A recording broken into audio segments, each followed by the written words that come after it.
मजीद अच्छी वीडियोस के लिए हमारे चैनल को सब्सक्राइब कीजिए और इस बेल आइकन को जरूर दबाइए। मस्जिद नबवी में पहला बल्ब 112 साल कबल रोशन हुआ। अरब टीवी के मुताबिक जजीरा अल अरब में भी बिजली आने का यही साल था।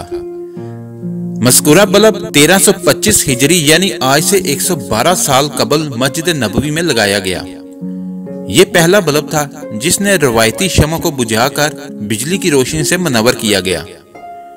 अरब टीवी के मुताबिक मस्जिद नबवी के मुबीना पहले बल्ब पर जो साल तहरीर किया गया है, जजीरा अल अरब में भी बिजली आने का यही साल था, यानी आज से 112 साल कबल पहली बार बिजली मुतारिफ हुई थी।